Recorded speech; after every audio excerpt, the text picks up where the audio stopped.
Welcome in Garhwali literature. Garhwali साहित्य में आपका स्वागत है।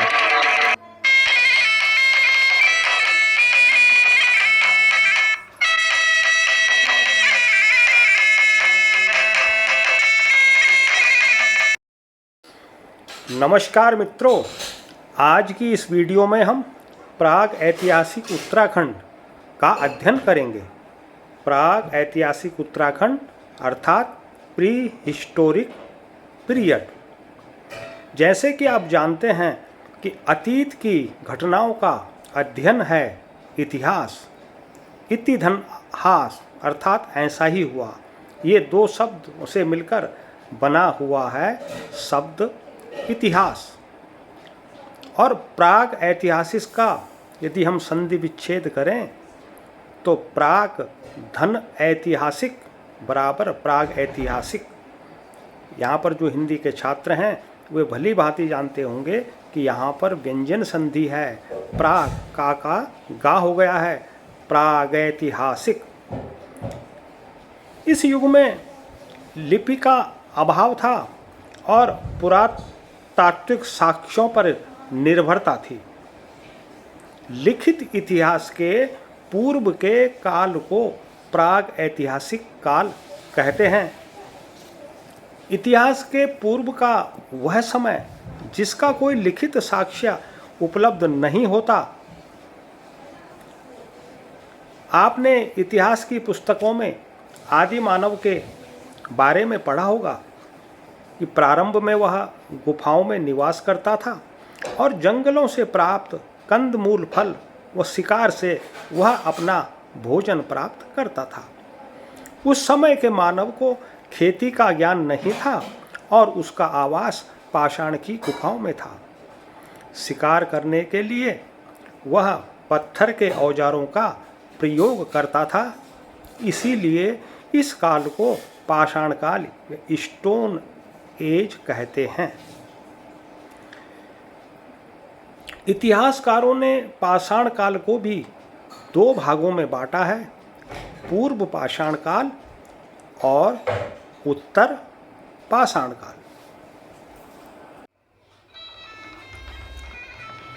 लिखित इतिहास के पूर्व के काल को प्राग ऐतिहासिक काल कहते हैं, अर्थात इतिहास के पूर्व का वह समय जिसका कोई लिखित साक्ष्य उपलब्ध नहीं होता। इतिहास की पुस्तकों में आपने आदि मानव के बारे में पढ़ा होगा। प्रारंभ में वह गुफाओं में निवास करता था और जंगलों से प्राप्त कंदमूल फल व शिकार से अपना भोजन प्राप्त करता था। उस समय उसे खेती का ज्ञान नहीं था। उसका आवास पाषाण की गुफाओं में था। शिकार करने के लिए वह पत्थरों के औजारों का प्रयोग करता था। इसलिए इस काल को पाषाण काल स्टोन एज भी कहते हैं। यह जानकारी अभी तक आप प्राप्त कर चुके हैं। इतिहासकारों ने पाषाण काल को दो भागों में बांटा है, पूर्व पाषाण काल और उत्तर पाषाण काल। पूर्व पाषाण काल समय के साथ साथ मानव बुद्धि का विकास हुआ। जब आदि मानव ने सर्वप्रथम पत्थर के औजार बनाना प्रारंभ किया, तो ये पूर्व पाषाण काल का जो समय है यह वर्तमान समय से 25 से 20 लाख साल पूर्व से लेकर 12,000 साल पूर्व तक है। आप जानते हैं पाषाण काल में आदि मानव जंगली पशुओं का शिकार करता था, कंदमूल फल एकत्रित करता था, मछली पकड़ना आदि, इसके द्वारा वह अपना भरण पोषण करता था। अब हम बात कर रहे हैं प्राग ऐतिहासिक काल के स्रोत। तो इन स्रोतों में जैसे पाषाणकालीन उपकरण हैं, पत्थरों के औजार हैं, गुहा लेख चित्र हैं, गुफाएं हैं, रॉक शेल्टर हैं जिन्हें शैलाश्रय कहते हैं। तो अब हम उत्तराखंड के संदर्भ के बारे में बात करेंगे। उत्तराखंड का प्राग ऐतिहासिक काल।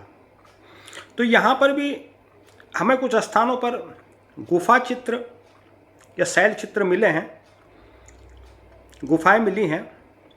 आइए पहले हम गुफा चित्र और शैलाश्रय को समझ लें कि ये क्या होते हैं। शैलाश्रय अर्थात रॉक शेल्टर, पत्थरों से घिरी एक आकृति जो हमें वर्षा, धूप, तूफान आदि से बचाती है, उसे रॉक शेल्टर कहते हैं। यदि आप पहाड़ों के निवासी हैं या पहाड़ों को आपने एक्सप्लोर किया है, आपने वहाँ दूर जंगलों में गाय बकरियाँ आदि चुगाई हैं, तो बरसात के समय में आपको वहाँ कुछ ऐसे पत्थर बाहर को निकले हुए छाते नुमा दिखाई दिए होंगे कि जब बारिश के समय आप उनके नीचे अपने को बारिश से बचाने के लिए चले जाते थे। इस तरह के पत्थरों की आकृति, ये जो पत्थर बाहर को उभरे हुए हैं, तो ये रॉक शेल्टर हुए। और गुफाएं गहरी होती हैं। गुफा केव क्या होती है कि शैलाश्रय का एक विस्तृत रूप गुफा होती है। इसमें गहराई होती है और इसके अंदर जाया जा सकता है। तो ये शैलाश्रय गुफा की बात है। तो उत्तराखंड के संदर्भ में यदि हम बात करें तो अल्मोड़ा में लखू उडियार की खोज की गई है। इसकी खोज डॉक्टर महेश्वर प्रसाद जोशी जी ने 1968 में की थी। और यह जो उडियार है, उडियार को स्थानीय भाषा गढ़वाली भाषा में गुफा को ही उडियार कहते हैं। तो यह उडियार अल्मोड़ा के बाड़े छीना के पास सुयाल नदी के तट पर स्थित है। उत्तराखंड का कुमाऊं मंडल का एक जिला है अल्मोड़ा। अल्मोड़ा में स्थित एक गांव बाड़े छीना, और वहाँ सुयाल नदी के तट पर ये लखू उडियार की खोज हुई है। इसकी खोज सन 1968 में, जैसा कि इतिहासकार डॉक्टर यशवंत सिंह कटौच जी बताते हैं कि इसकी खोज 1968 में महेश्वर प्रसाद जोशी जी ने की। और यह लखू उडियार उत्तराखंड के कुमाऊं मंडल के अल्मोड़ा जिले में सुयाल नदी के पूर्वी तट पर बाड़े छीने के पास अल्मोड़ा पिथौरागढ़ मार्ग पर 16 किलोमीटर की दूरी पर स्थित है। इसमें चित्रों में सफ़ेद, गेरू, गुलाबी व काले रंगों का प्रयोग किया गया है। चित्र में विशेष रूप से सामूहिक नृत्य को दिखाया गया है।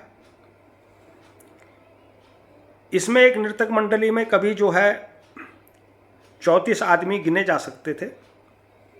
धीरे धीरे ये धूमिल हो रही है, ये क्योंकि ये प्राग ऐतिहासिक काल के ये चित्र माने जाते हैं, तो लाखों वर्ष हो चुके हैं। तो ये आपने अल्मोड़ा के लखू उडियार के बारे में जाना। अब देखिए क्या होता है कि किसी घटना की ऐतिहासिकता की पुष्टि के लिए जो प्रमाण दिए जा सकते हैं, उनमें से दो सबसे अधिक महत्वपूर्ण हैं।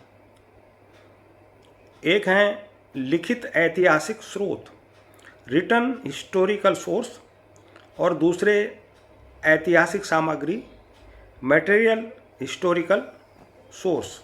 इसके अंतर्गत ऐतिहासिक महत्व की पुरातात्विक सामग्री भी आती है।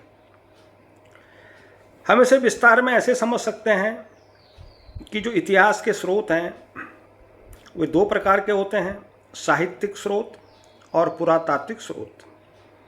साहित्यिक स्रोत के अंतर्गत धार्मिक साहित्य, गैर धार्मिक साहित्य, लोक साहित्य और विदेशी यात्रियों का यात्रा वृत्तांत आता है। अब यहाँ पर जैसे धार्मिक साहित्य, यदि आप प्रागैतिहासिक उत्तराखंड के बारे में जानना चाहेंगे तो यहाँ धार्मिक साहित्य में ऋग्वेद, शतपथ ब्राह्मण, ऐतरेय ब्राह्मण में उत्तराखंड के बारे में उल्लेख मिलता है। महाभारत के आदि पर्व, सभा पर्व, वन पर्व में भी उत्तराखंड के उस समय का उल्लेख मिलता है। स्कंद पुराण में भी और बौद्ध ग्रंथों में, जातक में इसका उल्लेख मिलता है। इसके अलावा कालिदास के अभिज्ञान शाकुंतल, मेघदूत, हर्षचरित, राज तरंगिणी में और पाणिनि की अष्टाध्यायी में भी उत्तराखंड का वर्णन मिलता है। तो हम बात कर रहे थे पुरातात्विक स्रोतों की उत्तराखंड के। अब एक दूसरे खोज के बारे में चर्चा करते हैं।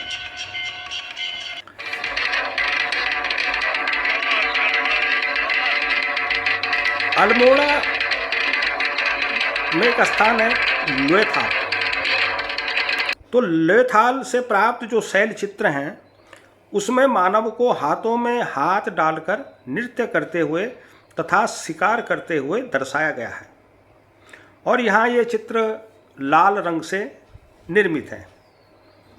इसके अलावा पेटसाल, अल्मोड़ा के पेटसाल व पुनाकोट गांव के बीच स्थित कफ्फरकोट में भी चित्र प्राप्त हुए हैं और इसमें नृत्य करते हुए मानव आकृतियों को दिखाया गया है।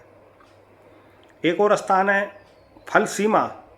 अल्मोड़ा के फलसीमा से प्राप्त यहाँ भी मानव आकृतियों में को योग व नृत्य करते हुए दिखलाया गया है। इस प्रकार ये कुछ अल्मोड़ा के कुछ स्थलों के प्राग ऐतिहासिक स्थलों के नामों के बारे में आपने जानकारी दी। शेष चर्चा हम वीडियो के अगले भाग में करेंगे और आपसे रिक्वेस्ट है कि यदि आपने अभी तक गढ़वाली साहित्य चैनल को सब्सक्राइब नहीं किया है तो कृपया इसे सब्सक्राइब कीजिए, शेयर कीजिए, लाइक और कमेंट करके हमें प्रोत्साहित कीजिए। नमस्कार।